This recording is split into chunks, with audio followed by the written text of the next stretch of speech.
operatives had been compromised, it was much too late. As Cosima made ready to leave the city of Kesh to investigate what he feared to be the case, high treason was in the government. The attacks had begun. The first attempt had been by one of his most trusted agents, the man he had put in charge of the entire network in the city of Kesh and the surrounding region of the Overland Deep. That meant he could trust no one in the city of Kesh. 3 times armed men had almost killed Kazim as he made his escape. He wasn't considered the wiliest man in Great Kesh without reason.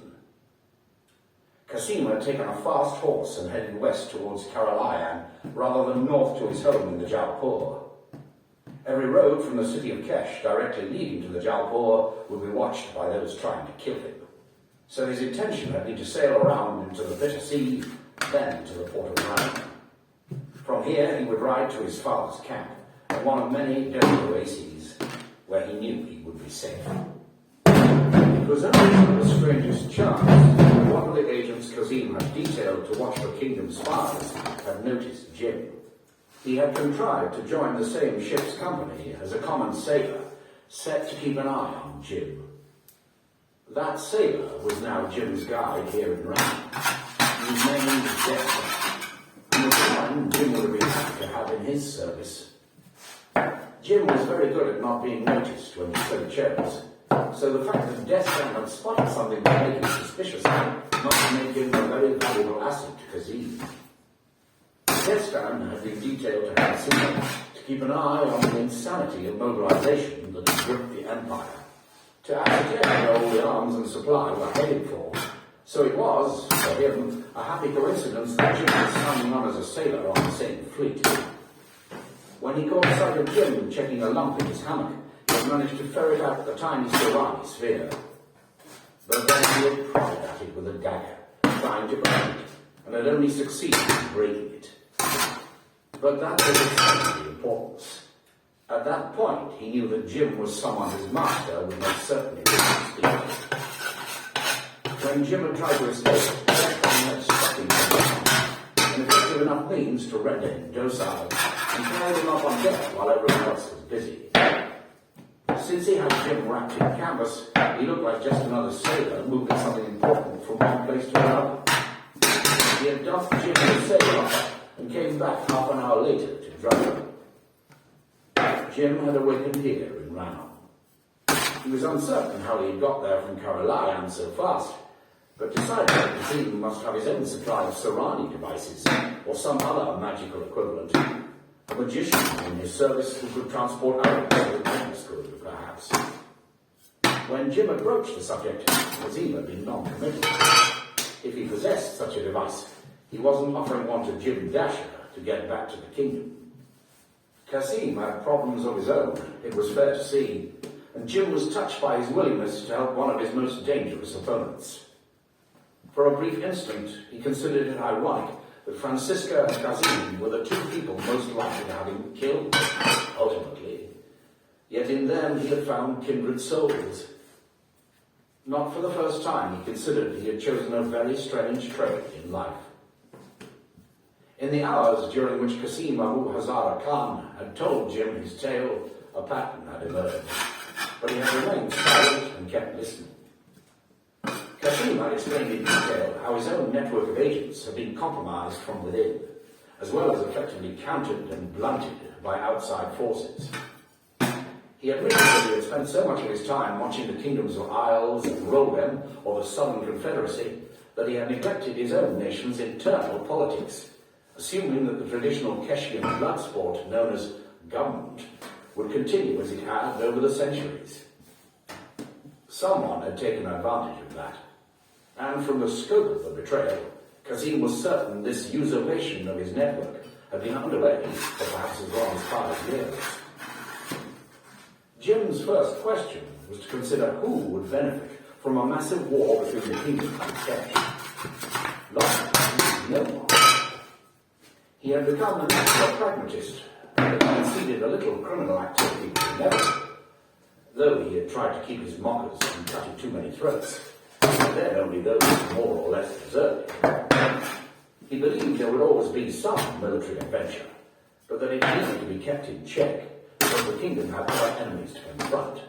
But Kesh had no brotherhood of the Dark Path, and their godly allies on their northern border, and a rapidly growing city of odd, very powerful elves, did not appear to be particularly friendly.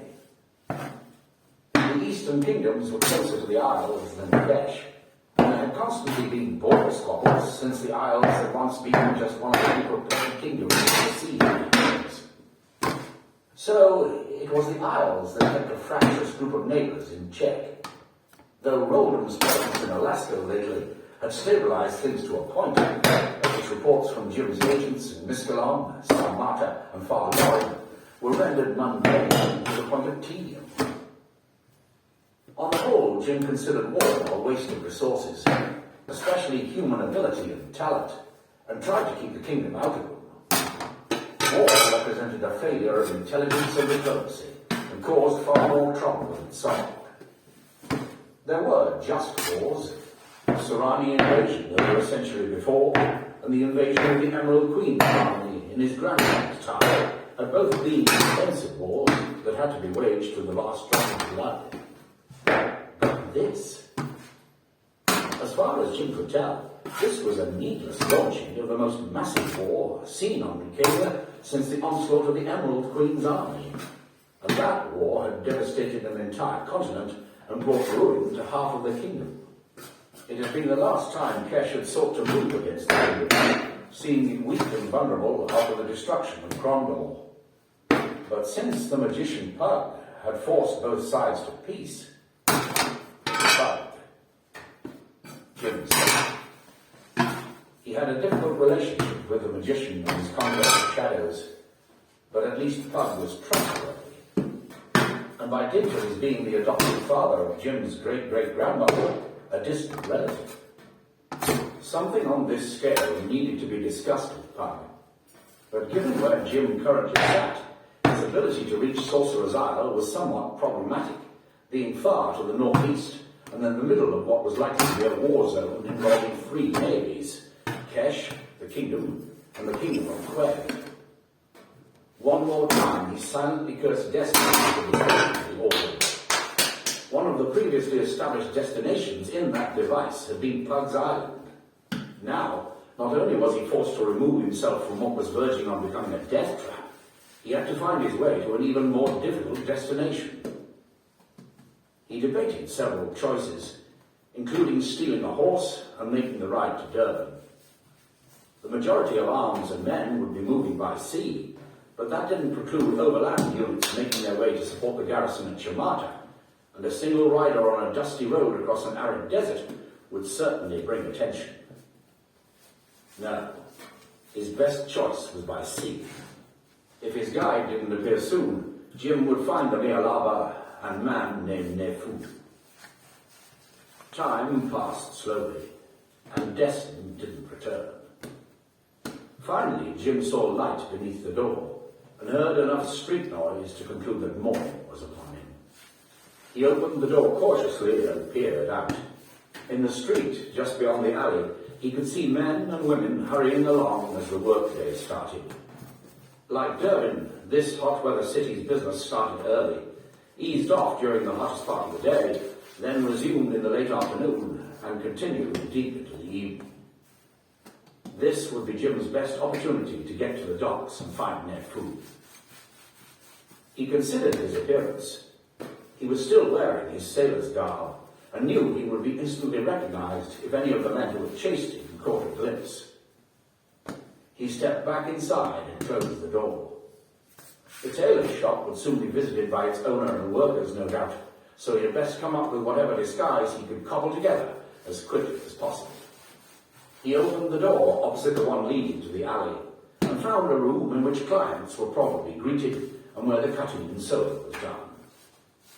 Half a dozen guns were on display, and one caught Jim's eye.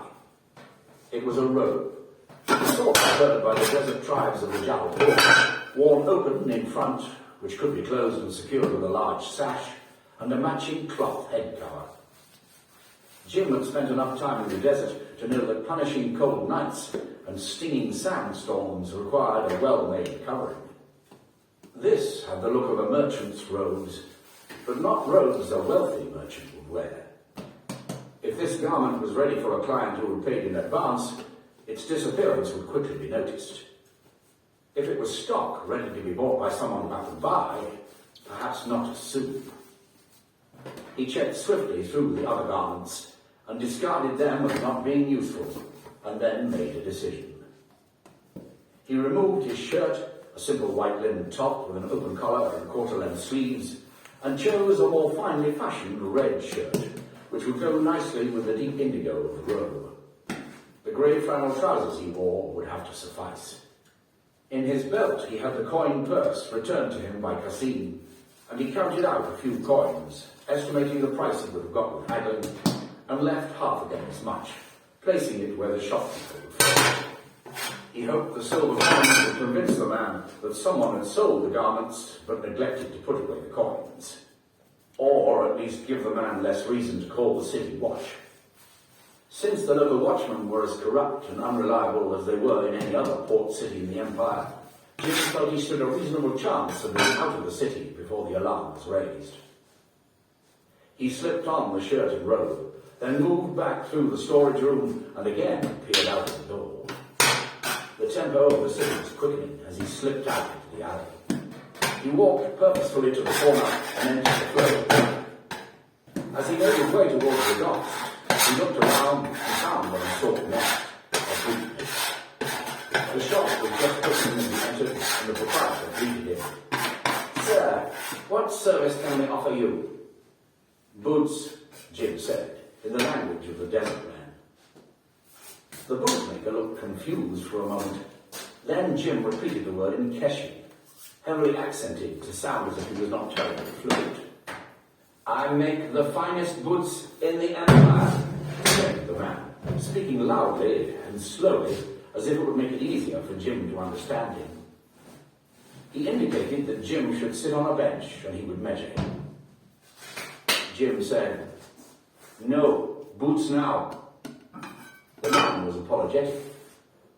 "I have no boots already made, sir. Each man's foot is of a different size, so I need a week or so to measure, cut leather, and fashion it. You understand?" Jim pointed to 6 pairs of boots on a shelf behind the man. "What are those?" "Those are awaiting their purchasers," said the bootmaker. But a calculating look crossed his face. "Perhaps..." Jim dropped his leather purse on the counter. The noise the coins made was unambiguous. "Let me see the size." 10 minutes later, Jim left the shop wearing black leather boots, which were almost a perfect fit.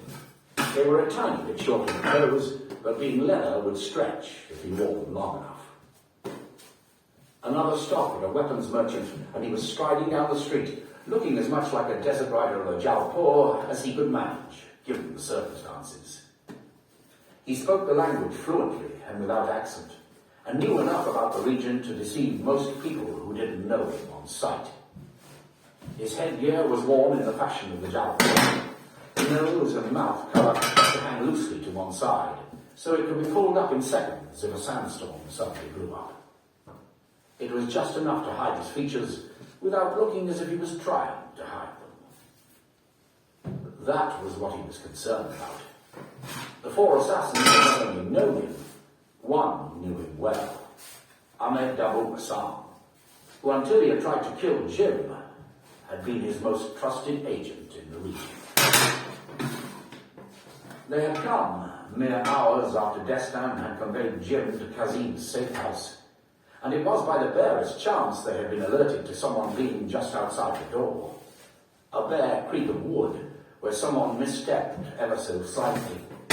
A creak that had meant the difference between life and death, as Jim, Destan and Kazim had all been crouched in a secret room with weapons ready, where a moment before they would have been taken unawares. The revelation that Ahmed was no longer to be trusted had cast an even darker shadow over the events unfolding around them. Jim had sighed. If Ahmed is a traitor, There's no one in my organisation I can fully trust. Kazim had answered, I know the feeling. Some of the men who tried to kill me had served my father before me. The two leaders of the rival intelligence services had vowed to return to their respective capital cities to ferret out the traitors. Both had also vowed that all activity previously directed at one another would be put aside until the real architect of this mad war and multiple betrayals had been uncovered. Qasim needed to reach his people's camp and appeared to be digging in for a long siege. A cousin who looked remarkably like him, and with a few minor alterations to his appearance, any spies or traitors who might be nearby would glimpse the fugitive prince of the desert. While his cousin kept his eyes focused on the desert, Qasim would slip away in disguise to the city of Kesh, looking nothing like himself. As for Jim, he had to reach Sorcerer's Isle and speak with Pide. He reached the docks without incident and